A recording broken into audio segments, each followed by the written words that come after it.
Bismillahirrahmanirrahim. Assalamualaikum warahmatullahi wabarakatuh. Masih kurang kompak ya? Yang laki-laki saya belum dengar suaranya. Saya ulangi. Assalamualaikum warahmatullahi wabarakatuh. Selamat pagi. Selamat pagi, tapi jawabnya lemes ya. Maka kalau masih pagi harus semangat ya jawabnya. Selamat pagi. Selamat pagi. Baik, alhamdulillahirobbilalamin. Puji syukur kehadirat Allah Subhanahu wa taala yang telah memberikan kita kesempatan sehingga kita bisa bertemu dalam suasana yang cerah. Alhamdulillah, tidak mendung, tidak hujan, tapi tetap suasananya syahdu ya, santai, tapi kemudian tetap hikmat menuntut ilmu. Baik teman-teman sekalian, langsung aja. Sebelumnya next. Oh, bisa nih. Sebelumnya perkenalkan, nama saya Ahmad Lukman Hakim, saya asli Sidoarjo, cuman sekarang bekerja di Rumah Sakit Umum Sosodoro, Bojonegoro. Ya, sudah ya, tadi sudah dijelaskan sedikit tentang pengalaman hidup saya. Baik, sebelum kita mulai acaranya, saya sebelumnya mohon maaf ya, karena saya punya hiperhidrosis ya, jadi mungkin nanti agak berkeringat-keringat ya, karena saya nggak dapat kipas, jadi saya kesini aja biar dapat kipas. Yang kedua, saya juga minta maaf kalau kemudian saya kecepatan penyampaiannya ya, karena sudah terbiasa ngomong cepet ya di kampus. Materinya hari ini juga cukup banyak, waktunya sedikit, cuma setengah jam. Terus yang ketiga, saya juga minta maaf kalau saya kebanyakan minta maaf ya, karena kalau benar apa yang saya sampaikan itu berasal dari Allah Subhanahu wa taala melalui saya, tapi kalau saya salah berarti itu betul-betul dari saya pribadi.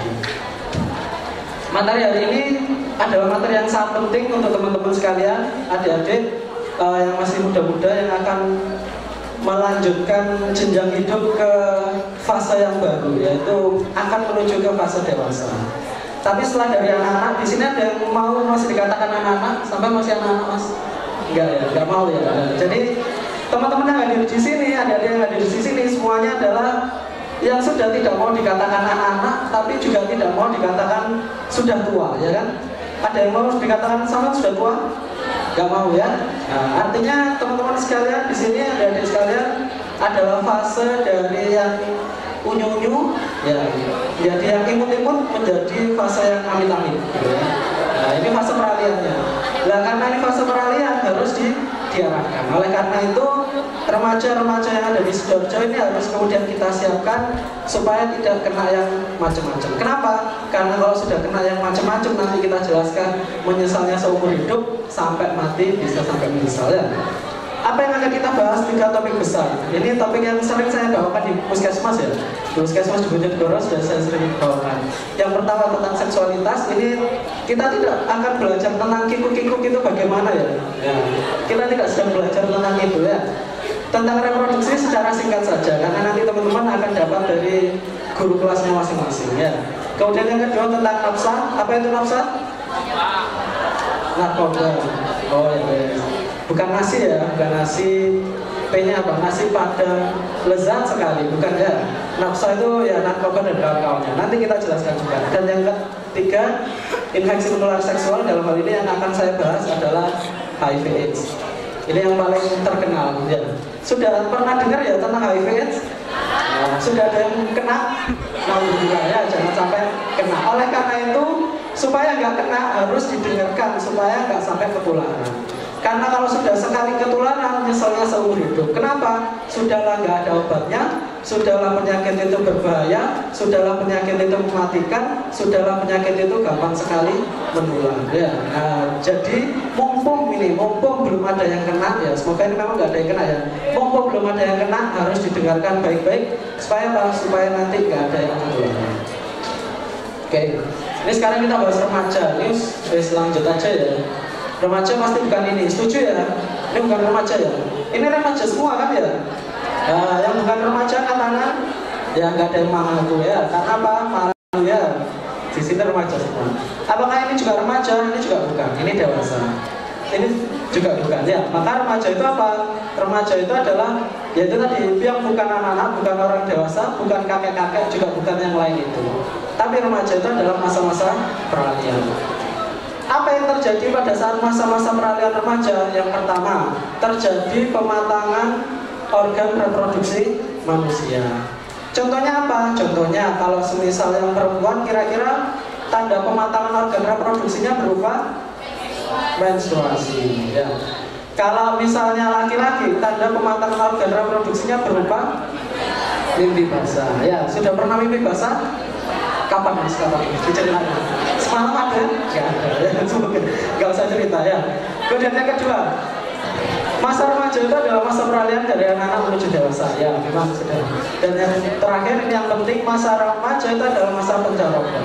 Terjadi perubahan baik fisik dan juga psikis. Ternyata tidak hanya fisiknya saja yang berubah, tetapi juga psikisnya yang berubah. Apa itu perubahan-perubahannya? Berupa kekacauan batin pada remaja. Bahasa gaulnya sekarang adalah galau, ya. Ada yang di sini sudah pernah galau?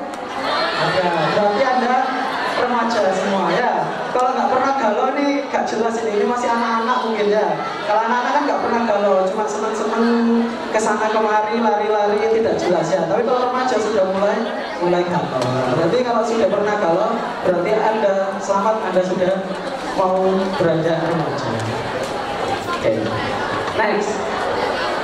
Kapan biasanya tanda itu keluar? Tanda itu keluar pada saat baik itu menstruasi maupun mimpi basah, yaitu kalau dalam studi kedokteran, kalau perempuan itu tandanya yang atas atau yang bawah? Ya. Jangan sampai digabung juga, nanti jadi benjong, ya. Jadi harus dipisah, ya. Laki yang atas, dan perempuan yang bawah. Kalau untuk laki, biasanya dimulai antara umur 13 tahun sampai 18 tahun. Ini biasanya awal mula mimpi basah.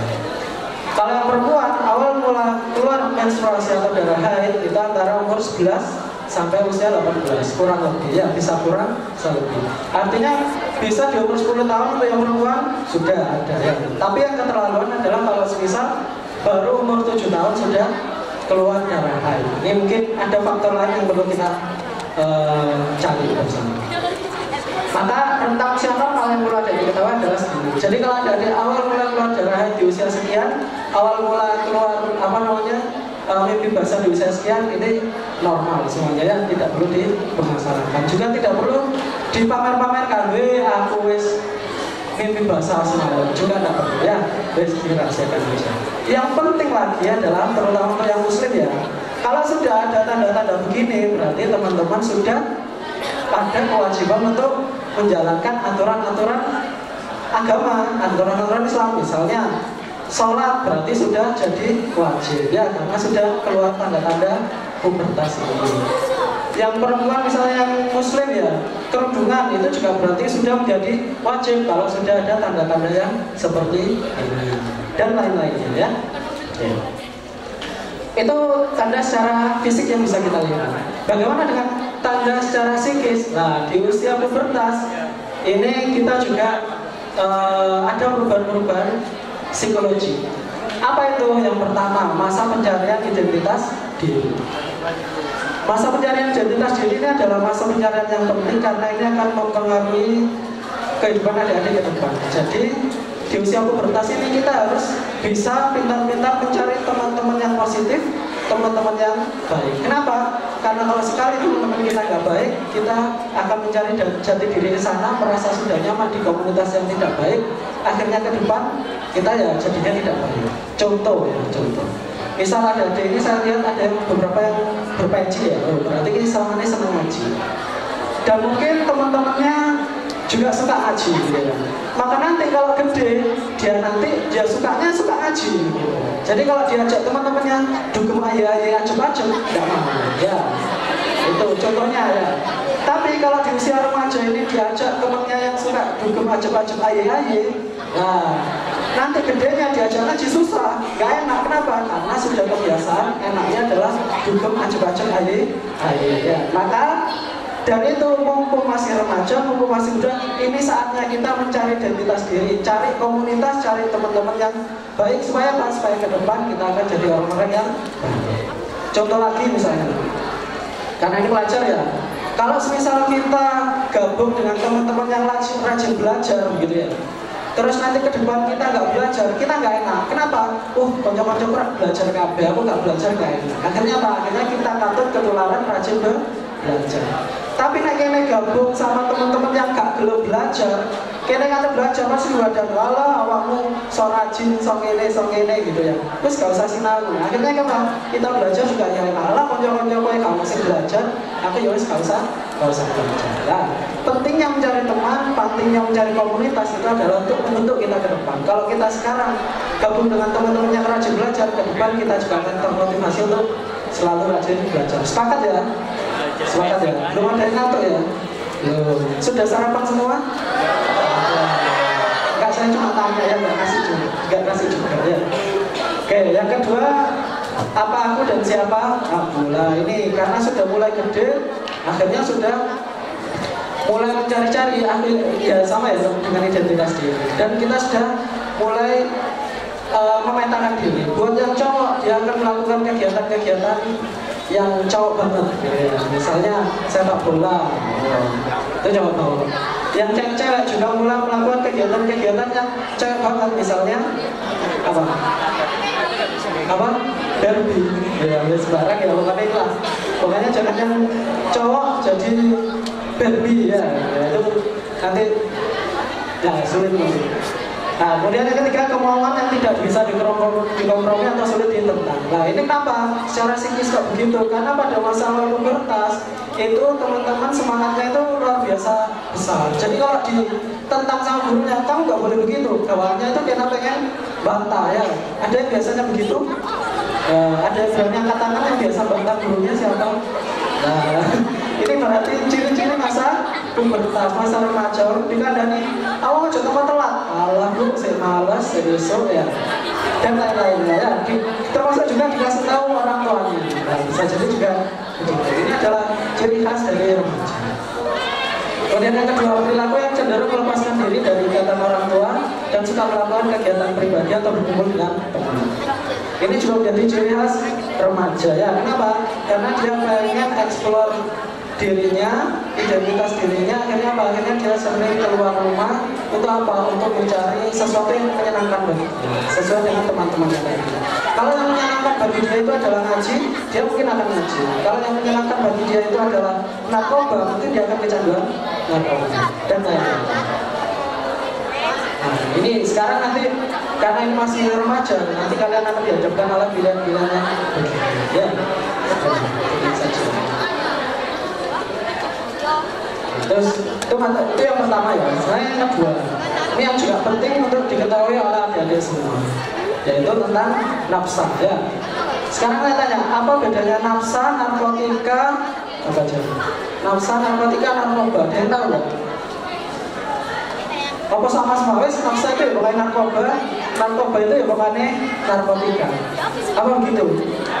Enggak, berarti tahu ya bedanya apa mas?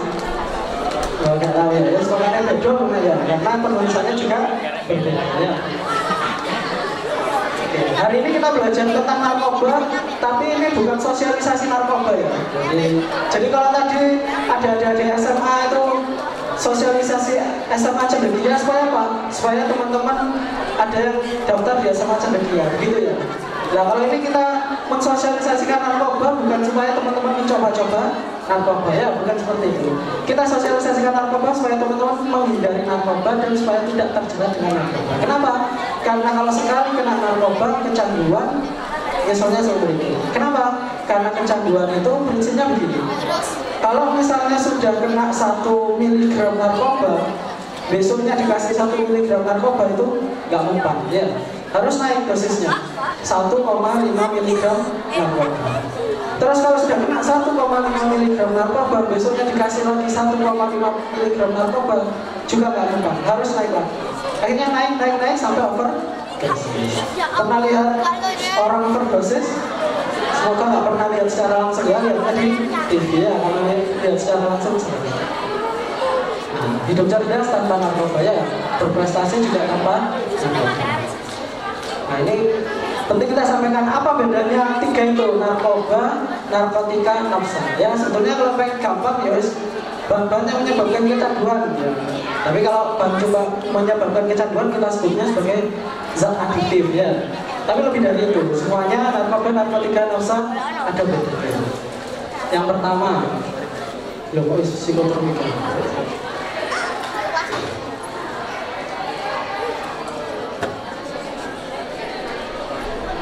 Iya betul. Oke. Hilang ya slide-nya ya, Bapak. Gak tahu nih yang ngetit siapa ya. Pokoknya ini nafsa ya. Sekarang kan saya jelaskan nafsa. Nafsa itu panjangan apa? Nafsa itu adalah panjangan dari, ada yang tahu? Ada yang tahu? Narkotika, psikotropika, dan zat adiktif lainnya. Itu nafsa ya. Kepanjangannya narkotika, psikotropika, dan zat adiktif. Sekarang kalau narkotika apa? Nah, kalau tadi kan nafsa itu berarti di dalamnya ada narkotika ya. Narkotika, psikotropika, dan zat adiktif. Kalau narkotika apa? Narkotika itu adalah di sini dijelaskan ya. Enggak ya. Oh. Kalau narkotika berarti suatu zat yang dia bisa merangsang susunan sistem saraf pusat, dan dari rangsangan itulah kemudian dia menyebabkan kecanduan. Lalu kalau psikotropika apa? Kalau tadi kan nafsu itu narkotika, psikotropika, dan zat adiktif lainnya. Kalau psikotropika, ini dikatakan di sini menurunkan aktivitas otak atau menurunkan susunan saraf pusat, dan yang penting di sini bisa menimbulkan halusinasi. Nah, terus yang narkoba ini harusnya ada biar jelas ya. Nah, kalau narkoba itu dia bisa memberikan efek untuk memberikan kesenangan, ketenangan, dan juga mengurangi rasa nyeri. Itu narkoba ya. Maka teman-teman sekalian, kenapa kok kemudian obat ini ada? Obat ini memang seharusnya ada. Kenapa? Karena di ilmu kedokteran obat ini diperlukan. Contoh, pada pasien-pasien yang kena kanker stadium akhir, pasien-pasien dengan kanker stadium akhir itu sakitnya luar biasa. Dikasih obat nyeri apapun dia tidak akan mempan. Itu kanker stadium akhir. Akhirnya apa? Akhirnya karena tidak mempan dikasih obat nyeri apapun, maka ada peluang diberikan narkotika di sana. Jadi orang-orang dengan kanker stadium akhir ada peluang untuk diberikan narkotika untuk mengurangi rasa nyeri. Karena rasa nyerinya itu sudah hebat sekali. Bahkan karena rasa nyerinya itu orang-orang kanker dia pengen dibunuh, pengen mati, pengen segera mati karena saking sakit. Itu poinnya ya. Jadi penggunaannya digunakan untuk tujuan-tujuan medis. Artinya kalau misalnya teman-teman nggak ada indikasi medis kemudian menggunakan obat-obat itu berarti namanya penyalahgunaan. Kalau penyalahgunaan bisa berakhir dengan penjara ya. Itu secara hukum. Penyalahgunaan juga bisa berakhir dengan ketagihan. Kalau ketagihan bisa berakhir dengan overdosis. Sedangkan untuk psikotropika, kenapa kok ada?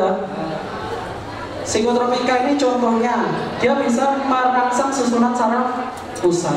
Pernah lihat orang gila? Pernah lihat orang gila yang sukanya diem aja, ditanyai diem ya, diajak ngomong diem, terus dipojokkan gitu. Pernah lihat? Coba ditunjuk, nggak ada ya. Contohnya apa? Kalau orang gila begitu ya, sudah diajak ngomong nggak mau, disuruh apa-apa nggak mau, pengennya diem aja. Di situ ada potensi obat, diberikan obat untuk merangsang susunan saraf pusat. Ya. Begitu juga dengan orang gila yang marah-marah, yang ketawa-ketawa sendiri, aktivitasnya nggak terkontrol. Pernah lihat? Ya. Di kelasnya ada yang seperti itu? Nggak saya, nggak seperti itu ya. Maka itu ada potensi untuk diberikan obat ini, yaitu untuk menurunkan aktivitas otak. Maka penggunaan kedua itu ada indikasinya. Jadi kalau teman-teman nggak ada indikasinya kok kemudian minum itu ya, mungkin bisa jadi teman-teman itu masuk indikasi orang gila ya. Jadi kalau nanti ada yang tawarkan narkoba, ditolak aja, lo kan gendut kok kayak gini aja. Jadi ada yang tak yang aja. Ini beberapa yang sering, ini beberapa jenis narkoba yang sering kita ketahui. Ada ekstasi, kalau ekstasi itu bentuknya pil kecil-kecil. Ini ada kesempatan untuk diberikan obat bius pada orang-orang yang mau pada hewan-hewan yang akan dilakukan percobaan ya, supaya hewan itu tidak kesakitan, biasanya kita kasih itu. sabu-sabu ini bentuknya bubuk kristal kecil-kecil, kokain juga bentuknya kristal kecil-kecil, sedangkan bentuknya daun ini namanya ganja. Semuanya ini bisa merangsang sistem susunan saraf pusat, bisa nge-fly, bisa menghilangkan apapun ya pikiran kita, juga bisa menghilangkan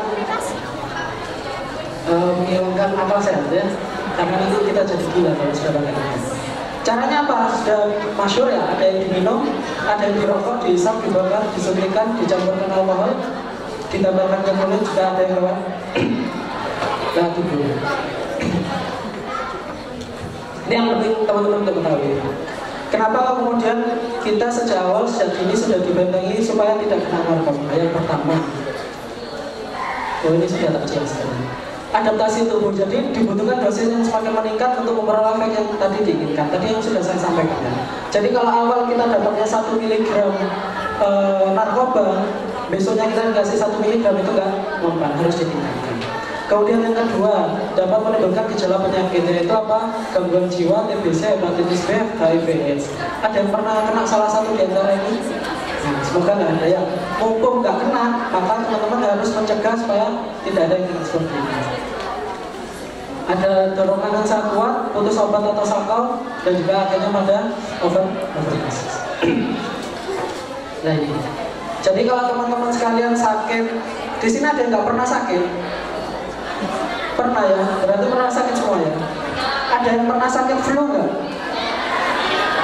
Pernah sakit flu ya? Kalau pernah sakit flu, biasanya flu-nya sembuh berapa hari? Berapa? 2 minggu, soalnya enak ya, jenis ya, 2 minggu. Berapa hari biasanya? Biasanya kalau ke dokter dikasih surat izinnya berapa hari? Sehari 2 hari ya? Nah, masa seminggu itu dokternya macam-macam ya, dimintain surat izinnya. Biasanya kalau orang sakit flu itu dia self-limited disease ya, jadi dia bisa sembuh sendiri sebenarnya. Biasanya dalam kurun waktu 5 hari sampai 7 itu kan flu biasa ya. Tapi kalau ada orang pakai narkoba, sistem imunitasnya turun, dia kena HIV, AIDS, dia bisa kena flu sampai berbulan-bulan. Maka teman-teman sekalian, jangan sampai kena narkoba ketularan AIDS, ketularan HIV. Kenapa? Karena tersisanya luar biasa. Di sini ada yang pernah mencret. Nah, di sini ada yang sedang mencret. Nah, kita tidak sedang buka konsultasi ya. Cuman begini, biasanya kalau mencret itu 2 hari, 3 hari sudah mampet biasanya begitu. Tapi pada orang dengan HIV, AIDS, dia bisa mencret sampai berbulan. Maka tersiksa sekali orang yang sudah kena narkoba, imunitasnya turun dengan HIV. Nah, daripada tersiksa begitu, nah, jangan menyiksa diri, jangan sampai kena itu semua. Ini kalau sudah narkoba ya sudah kena mata, sudah kena otak, sudah kena mulut, jantung, hepar itu apa? Heart gitu ya. Hati. Tapi kalau hati itu katanya jantung ya. Bukan, pokoknya hati lah ya, hati. Ini jantung, ini pencernaan dan juga kulit ya. Cukup ini tidak, semuanya paru-paru belum disebut ya, paru-paru belum disebut. Terus ion usus, terus ada pencernaan, ada pankreas belum disebut. Dan masih banyak lagi efeknya. Dan bakalan terus jadi masih mau pakai narkoba. Next video dulu sebelum lanjut.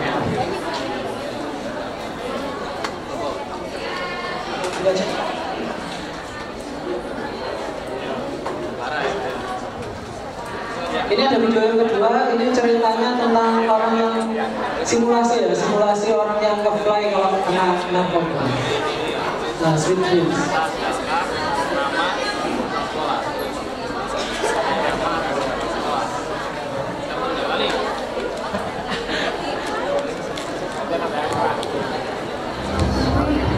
Oh iya siap. Enggak lah.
itu tadi ya. Tahu artinya ini? Iya, sak grup itu mau. Ya tahu ya. Di foto aja ya, nanti ditunjukkan ke dokternya, ke dosen, ke guru bahasa Inggris. Next ke slide aja. Ini sekarang kita masuk ke pembahasan terakhir ya di sesi saya. Yang terakhir tentang pergaulan bebas dan juga efektif. Ini saya lebih ke HIV/AIDS ya. Ini data yang saya dapat di Puskesmas. Di Puskesmas dapat dari data Dinkes Jawa Timur ya. Bahwasanya kasus HIV/AIDS nasional dari tahun 87 sampai 2016 itu sudah segini banyak ya, 323 kasus. Sedangkan di Jawa Timur ini kita juara ke-2 ya. Bangga atau tidak bangga? Tidak bangga ya. Jadi kalau juara yang lainnya mungkin kita bangga ya, tapi kalau untuk urusan HIV/AIDS tertinggi kedua harusnya kita tidak bangga. Ini data sampai Maret 2017 dari Dinas Kesehatan ya. Jadi ini datanya resmi. Yang kedua, untuk kasus AIDS, kita menduduki peringkat yang pertama ya. Bangga atau tidak bangga? Nah, tidak bangga. Justru sebaliknya, kalau HIV-nya sudah sekian banyak, AIDS-nya sudah nomor 1, ini kita harusnya sangat takut ya. Kenapa? Karena orang sehat bisa jadi dia terinfeksi HIV ya. Saya nggak nunjuk ya, soalnya nih 100 orang misalnya ya, sehat semua atau ya nggak ada yang kelihatan sakit ya. Belum tentu dia tidak ada virus HIV di dalam darahnya. Kenapa? Karena virus HIV itu baru ketahuan kalau dia iseng-iseng cek darah dites HIV, ketahuan.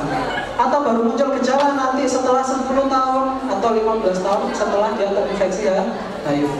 Jadi kalau 2 tahun lalu habis terkena virus HIV nggak tahu ya, misalnya dia pakai pengguna narkoba misalnya. 2 tahun yang lalu dia pakai narkoba terinfeksi virus HIV, sekarang masih sehat-sehat, bisa gabung di antara kita, bisa. Ya. Belum ada gejala? Belum. Tapi nanti tunggu 8 tahun atau 13 tahun lagi baru nanti dia akan muncul gejala, barulah kemudian dia tahu kalau dia terinfeksi HIV virus HIV. Jadi ini penyakit yang mematikan dan ini global number, jadi berarti seluruh dunia ya, trennya selalu meningkat ya, selalu meningkat. Apa yang menjadikan HIV/AIDS ini penting menjadi misteri? Yang pertama, semua orang bisa terkena HIV/AIDS, termasuk kita semua yang ada di sini. Yang kedua, belum ada vaksin untuk mencegah. Jadi pencegahannya adalah mutlak dari pengetahuan kita tentang HIV. Jadi kalau kita sudah tahu, oh HIV itu nanti ditularkan melalui penggunaan jarum suntik yang bersamaan, melalui seks bebas, melalui hal-hal yang lainnya nanti kita jelaskan. Berarti salah satu pencegahannya yaitu untuk hindari itu, sudah itu aja. Jadi nggak ada obatnya, nggak ada vaksinnya. Kalau misalnya tuberkulosis, oh masih ada vaksinnya. Kalau misalnya campak, tetanus, masih ada vaksinnya. HIV tidak ada vaksinnya. Selain nggak ada vaksinnya juga belum ada obatnya, jadi nggak bisa disembuhkan. Yang bisa dilakukan terus lah, kenapa selama ini orang HIV masih berobat di rumah sakit? Itu supaya tidak tambah parah, itu toh. Tapi HIV-nya masih ada, masih ya. Artinya kalau nggak berobat, dia semakin cepat parahnya, semakin cepat matinya ya. Itu meskipun mati yang punya kuasa obat ya. Tapi itu bagian dari usaha supaya nggak cepat-cepat mati, intinya begitu. Karena kalau kita dokter lihat trennya jauh, dilut kalau mikir hari ini ya mati. Tapi itu tidak kita sampaikan ke pasien. Kita selalu motivasi supaya dia berusaha untuk tetap survive, tetap mau berobat supaya memperpanjang masa hidupnya. Dan yang selanjutnya penyebarannya sangat cepat. Yang perlu kita ketahui di sini bahwasanya HIV itu ibarat fenomena gunung es. Yang diketahui sedikit, yang tidak diketahui itu lebih banyak. Jadi kalau juara Jawa Timur tadi juara 2 untuk HIV dan juga AIDS-nya juara 1, itu hanya sebagian kecil yang di sini. Sedangkan yang di sini itu masih lebih banyak lagi. Artinya apa? Yang nggak mau lapor itu banyak. Yang malu untuk lapor kalau dia HIV itu banyak. Yang malu untuk periksa itu banyak. Yang mau mengakui kalau dulu dia pernah berhubungan seksual sebelum nikah, yang dulu pernah pakai narkoba itu juga banyak ya. Jadi yang sembunyi-sembunyi itu banyak. Sedangkan yang dilaporkan itu sedikit. Maka penularannya itu justru lebih menakutkan, berbahaya. Kenapa? Karena kita tidak tahu, mungkin bisa jadi sebelah kita ada yang pernah tertular dari ibunya misalnya. Nah, itu makanya terutama untuk yang perempuan harus betul-betul jaga diri, jangan mau sampai ikut pergaulan bebas. Kenapa? Karena kalau sudah kena HIV, kasihan juga ke bayinya ya. Bayinya nanti berpotensi besar kena HIV. Kasihan nanti sudah bayi belum punya dosa apa-apa, sudah dapat tanggungan beban berat sakit HIV dari ibunya. Padahal yang salah ibunya, yang gohoiye, kikuk-kikuk ibunya ya. Tapi kok yang kena anaknya kan kasihan kan gitu. Maka dari situ teman-teman khususnya yang perempuan ini betul-betul harus jaga diri. Karena supaya apa? Supaya nanti untuk melindungi teman-teman sekalian waktu hamil juga anaknya supaya tidak sampai terjangkit dengan virus yang berbahaya dan mematikan ya. Apa itu HIV? Ya ini tak jelaskan sedikit ya. Apa bedanya HIV dengan AIDS? Kalau tadi sudah tak jelaskan nafsa, narkoba, dan nafsa, psikotropika, narkotika ya. Nah sekarang HIV AIDS bedanya apa? Ini yang harus diketahui oleh teman-teman. Yang pertama AIDS, HIV sih. Yang pertama adalah HIV. HIV itu singkatan dari Human Immunodeficiency Virus ya. HIV, Human Immunodeficiency Virus. Kalau dilihat dari namanya, virus, oh virus. Human itu artinya orang ya. Immunodeficiency, imun, sistem kekebalan, defisiensi kekurangan. Berarti virus yang menyebabkan kekurangan kekebalan pada tubuh manusia. Contohnya kayak tadi yang saya jelaskan. Jadi kalau pada orang flu itu biasa jadi cuma 5-7 hari dia bisa sembuh sendiri. Kenapa? Karena kita punya sistem kekebalan yang melawan virus influenza itu tadi. Tapi pada orang dengan HIV, imunodefisiensi, jadi sistem kekebalan tubuhnya turun, sehingga kalau ada virus flu saja dia tidak bisa melawan. Karena apa? Karena tidak ada yang melawan virus influenza itu. Itu baru virus influenza. Belum virus mencret, belum virus batuk, belum virus paru-paru, belum virus tenggorokan, belum virus macam-macam ya yang banyak itu. Makanya dari yang sederhana saja tubuh sudah tidak bisa melawan, apalagi ada virus. Itu HIV. Lalu kalau AIDS singkatan dari Acquired Immunodeficiency Syndrome. Nah, kata kuncinya begini. Kalau HIV itu virus ya, HIV itu nama virus, jadi virus, Human Immunodeficiency Virus. Kalau AIDS itu sindrom. Apa sindrom? Sindrom itu kumpulan dari berbagai macam gejala. Jadi kalau sudah ada mencret, sudah ada mual muntah, panas, kemudian kurus badannya, terus kalau sakit perutnya, dadanya sesek, nah itu berarti sudah masuk sindrom. Itu baru kemudian kita namakan AIDS. Jadi kalau misalnya ada orang terinfeksi virus HIV, tapi masih sehat-sehat, bisa bekerja atau bisa sekolah seperti ini, maka itu belum kita katakan AIDS. Baru kita katakan orang ini kena HIV, orang dengan HIV. Ya. Biasanya kita singkat orang dengan HIV, AIDS. Itu kalau sudah ada gejala. Sampai sini bisa dipahami ya? Bisa dipahami? Sudah ngantuk? Ya, sudah ya, sudah saya. Next, AIDS juga merupakan penyakit keturunan, ya sudah ya. Tapi kalau misalnya ibunya kena, ya kasihan anaknya bisa tertular ya. Bukan menurun ya, saya katakan HIV itu bukan menurun. Jadi kalau ibunya kena, anaknya kena, itu bukan menurun, tapi tertular dari mana? Dari ibunya. Bedanya kalau penyakit darah tinggi, ada yang di sini punya penyakit darah tinggi, ibunya punya darah tinggi. Nah, bisa jadi nanti menurun ke kita, darahnya ikut tinggi, itu menurunnya bukan tertular. Gak ada itu tertular darah tinggi ya. Kalau tertular darah tinggi sama darahnya tinggi, pinggirnya darah tinggi, ketularan gak ada ya. Tapi kalau menurun iya.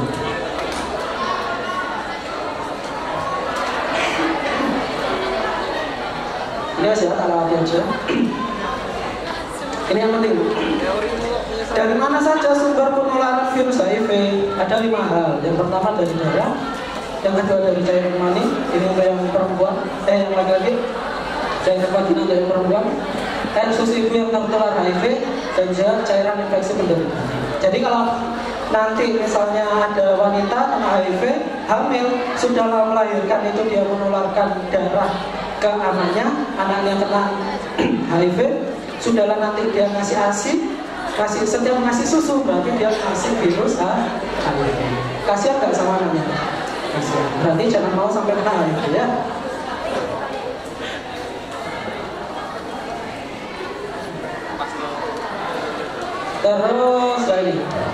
Terus dari mana kemudian itu semua bisa ditularkan? Yang pertama dari suntikan, tato, tertusuk jarum, tindik telinga, jerawat, pisau cukur. Loh, tindik telinga, jerawat, pisau cukur ada, tapi presentasinya sedikit dan selama ini tidak dilaporkan, tidak pernah dilaporkan, tidak ada kejadian. Tapi secara teori dia bisa terjadi.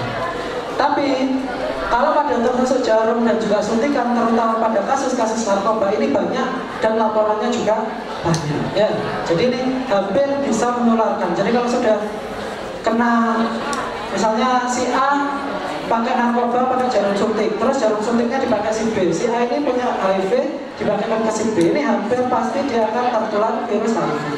Kecuali ya takdirnya awalnya dia tetap sehat, nggak ketularan virus. Ada ya, tapi tidak itu yang kita sebutkan. Kemudian dari ibu kejanin, kalau ibu kejanin ini 1:2, ini ada pasti. Transfusi darah itu sudah pasti ya, karena kalau darahnya sudah HIV kita masukkan ke dalam tubuh kita, ditransfusi itu pasti kena. Dan yang selanjutnya adalah hubungan seksual. Teman-teman sekalian, ada di sekalian di sini, poinnya apa? Poinnya adalah satu hal pencegahan yang paling efektif untuk mencegah tertularnya virus HIV, menyebarnya virus HIV itu adalah menghindarkan kita dari pergaulan bebas. Kenapa? Karena itu semua yang saya sebutkan tadi, baik itu hubungan seksual, baik itu kemudian narkoba, itu semua adalah dampak dari hubungan pergaulan bebas. Ya. Sehingga satu-satunya vaksin yang paling ampuh untuk mencegah HIV itu adalah menghindari pergaulan bebas. Rantai mautnya ini ya, ada free sex, ada nafsa, ada HIV. Semuanya akan berputar-putar dan di tengah-tengah ini yang paling banyak adalah kasus pada remaja. Ini nggak usah terlalu dulu. Bagaimana penularannya tadi ya, transfusi darah, hubungan seks, ibu hamil, dan juga jarum suntik. Lalu bagaimana kalau misalnya ada teman kita atau pasien yang terkena HIV, misalnya ada yang terkena HIV karena dulu pengguna narkoba terus sekarang kita tobat. Ya sekarang orangnya tobat, ya sudah dirangkul saja. Kenapa? Karena virus HIV tidak akan menular melewati air mata, air liur, serangga maupun hubungan sehari-hari. Misalnya makan. Jadi misalnya ada teman kita kena HIV, dia makan piringnya dia ya, terus sisa piringnya itu kita makan, dia tidak akan pernah menulari virus HIV. Ya, karena apa? Karena tidak menular, tidak dalam konteks itu tadi. Kecuali kalau kita pakai sarung suntik bersama atau kita berhubungan seksual dengan dia, baru dia akan menular. Ya, jadi kalau ada teman-teman yang kena HIV menyesal, udah menyesal sekarang bertobat ikut ngaji, dirangkul saja. Ya, karena apa? Tidak akan pernah menularkan melalui hal seperti itu. Hubungan sehari-hari ini juga tidak akan menular ya. Ini yang tadi saya jelaskan. Kalau sudah kena HIV, dia nanti biasanya akan timbul 10-15 tahun gejalanya. Apa saja gejala yang bisa timbul? Biasanya yang pertama, gejala awal seperti orang terserang flu biasa, nampak sehat tetapi menularkan virus ke siapa saja, muncul gejala ini ya. Rasa lelah berkepanjangan. Di sini ada yang kalau sekolah bawaannya lemas gitu aja, ada enggak? Sudah bertahun-tahun, sudah sampai kelas 3, berarti sudah 3 tahun masih aja lemas, nggak mau belajar letoy gitu ya, nggak semangat. Ada ya, tapi semoga bukan karena AIDS ya. Ada yang sering demam lebih dari 38 derajat, sesak nafas dan batuk berkepanjangan, ini biasanya kena TBC. Kemudian berat badan yang turun secara mencolok ya. Kalau pada orang tua berat badan turun secara mencolok, pasti dokter mikirnya, oh orang ini kanker. Tapi kalau ada anak muda datang ke dokter penurunan berat badan secara drastis, pasti nanti ditawarkan untuk cek. Kenapa? Karena itu salah satu tanda patogenis ya. Bercak merah, biruan, diare, lebih dari bercak putih, ya semuanya itu ya. Ini AIDS ya. Gejala spesifik ini juga tidak terlalu ini. Misalnya cek saya terakhir. Oh enggak jelas sih. Lalu apa saja yang bisa kita lakukan untuk mencegah HIV/AIDS? Yang pertama, hindari pergaulan bebas dan narkoba. Sudah saya jelaskan tadi berkali-kali. Yang kedua, tidak usah pacaran. Ya, di sini ada yang masih pacaran. Nah, nanti tanya lagi ya ke teman saya, masih mau pacaran gitu. Kenapa? Karena pacaran itu pintu gerbang menuju berzina. Gak ada kemudian orang ujung-ujung lanang wedok ketemu langsung ayo zina, nggak ada ya. Biasanya awalnya ya kenalan gitu ya, terus pacaran, baru pacaran diajak seprusep terjadilah kecelakaan ya. Enaknya cuma sedikit terus kecelakaan, nyeselnya bertahun-tahun bahkan sampai mati ya. Maka karena itu pintu gerbangnya ini harus ditutup dulu. Apa? Pacaran. Pacarannya jangan dulu ya. Nanti kalau sudah nikah baru pacaran ya. Terus apa lagi? Rajin belajar. Rajin belajar ini penting supaya kita punya banyak hasanah ilmu. Kita tahu mana itu sakit HIV sama tidak, bagaimana cara penularannya. Kita tahu mana itu narkoba dan bukan. Kita tahu supaya kita bisa menolak itu kalau misal ada teman yang menawarkan. Perkuat ilmu agama, terutama kalau yang muslim berarti harus ngaji ya. Dan yang ketiga lakukan hal-hal yang positif. Apa itu hal-hal yang positif? Apapun itu, misalnya punya komunitas yang suka apa ini? Suka ya organisasi misalnya, ngadakan acara-acara begini, ini hal yang positif gitu kan. Jadi harus banyak ikut-ikut hal yang positif. Hindari hal yang negatif. Contohnya apa? Misalnya diajak konconnya mabuk-mabukan, hindari ya. Meskipun awalnya cuma mabuk, tapi mabuk tong. Ternyata dari mabuk itu kita nggak sadar kita diajak buat narkoba, bisa jadi. Dari narkoba kita nggak sadar kita diajak buat zina, itu juga bisa terjadi. Jadi sejak awal itu harus dihindari ya. Hal-hal yang positif harus dihindari. Adik-adik sekalian, terakhir sedikit pesan saya, hidup itu adalah pilihan.